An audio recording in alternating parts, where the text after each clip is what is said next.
నిన్న సాయంత్రం బాన్స్వాడలో ఒక చిన్న కమ్యూనల్ ఇన్సిడెంట్ జరిగింది. సో దాని గురించి ఈరోజు మీడియా అందరికి కూడా బ్రీఫ్ చేయడానికి రావడం జరిగింది. ఇది స్టార్ట్ అయింది మనకి మొదటగా ఒక రిలయన్స్ మార్ట్ ఉంది మనకి బాన్స్వాడలో. ఆ బాన్స్వాడ మార్ట్ లో సేల్స్ గర్ల్ తోటి ఒక పర్సన్ ఆర్గ్యుమెంట్ లోకి దిగి వాళ్ళ మధ్యలో జరిగిన ఆల్టర్కేషన్ ఇది. ఆ ఆల్టర్కేషన్ లో ఇన్వాల్వ్ అయిన పర్సన్స్ డిఫరెంట్ కమ్యూనిటీస్ అవ్వడం వల్ల వాళ్ళు దాన్ని ఇంకో యాంగిల్ లో దాన్ని తీసుకెళ్లడం జరిగింది. యాక్చువల్ గా ఇది ఒక సేల్స్ గర్ల్ ని ఒక పర్సన్ కస్టమర్ హరాస్ చేసిన కేసు ఇది. దానికి సంబంధించి ఆల్రెడీ కూడా ఎఫ్ఐఆర్ కూడా నమోదు చేయడం జరిగింది నిన్నటి రోజునే. నమోదు చేసిన తర్వాత అతను ఆల్రెడీ మన కస్టడీలో ఉన్నాడు.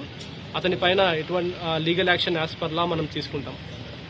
ఈ ఇన్సిడెంట్ జరిగిన తర్వాత ఇమీడియట్ గా పోలీస్ అక్కడ రష్ అయ్యి ఆ పర్సన్ ని అదుపులోకి తీసుకొని అతన్ని కొట్టిన వ్యక్తులను కూడా అదుపులోకి తీసుకున్నారు.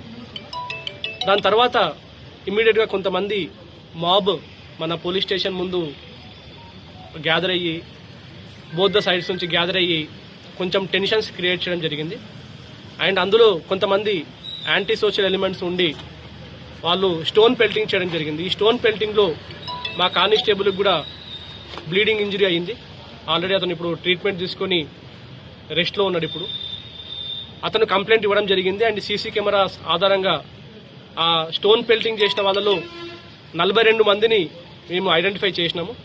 వాళ్ళ మీద కూడా సివియర్ సెక్షన్ తోటి కేసులు నమోదు చేస్తున్నాము. ఇది కాకుండా కొంతమంది నిన్న రాత్రి ఒక టెన్షన్స్ వాతావరణం క్రియేట్ చేసే ప్రయత్నం చేసినారు. వాళ్ళందరికీ కూడా స్ట్రాంగ్ వార్నింగ్ ఇస్తున్నాం పోలీస్ సైడ్ నుంచి. Very very strong cases register చేయబడతాయి.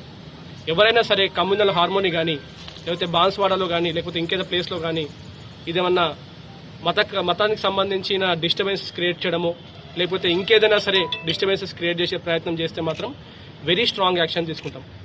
అండ్ జనరల్ పబ్లిక్ చెప్తా ఉన్నాము, ఈ టెన్షన్స్కి దానికి కూడా ఎటువంటి మీరు ఇబ్బంది పడరాదు. కొంతమంది ఏదో బాన్స్వాడ బంద్ అని కూడా కాల్ ఇవ్వడం జరిగింది.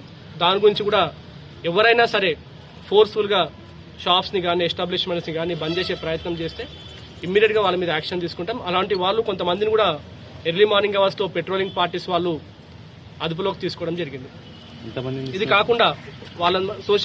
కాకుండా సోషల్ మీడియాలో కూడా కొంతమంది ఈ ప్రొవోక్ చేసే ప్రయత్నం చేస్తూ ఉన్నారు. మనకు ఒక 2 ప్లేసెస్లో మనకి ఇది ప్రొవోకింగ్గా ఇంకేమైనా రెచ్చగొట్టే విధంగా స్టేటస్లు పెట్టుకోవడము లేకపోతే బాన్స్వాడకి రండి అని చెప్పి కాల్ ఇవ్వడం జరిగింది. సో వాళ్ళని కూడా ఐడెంటిఫై చేయడం జరిగింది. వాళ్ళని కూడా పట్టుకొని వాళ్ళ డిఫరెంట్ ప్లేస్లో పెట్టడం జరిగింది. వాళ్ళ మీద కూడా ఖచ్చితమైన స్ట్రాంగ్ యాక్షన్ తీసుకుంటాం. ఆల్రెడీ మనకి టీజీఎస్పీ నుంచి కూడా స్పెషల్ ఫోర్సెస్ కూడా మనకు దిగినాయి ఇక్కడ. సో మొత్తం కూడా మన ఏరియాలో 9-10 చోట్ల కూడా పికెట్స్ పెట్టుకోవడం జరిగింది. అండ్ పెట్రోలింగ్ పార్టీస్ కూడా ఇంక్రీజ్ చేసుకోవడం జరిగింది. అండ్ 24/7 దీన్ని వాచ్ చేస్తూ ఉంటాము. ఎవరైనా సరే డిస్టర్బెన్స్ క్రియేట్ చేసే ప్రయత్నం చేస్తే మాత్రము చాలా సివియర్ యాక్షన్ తీసుకుంటాం.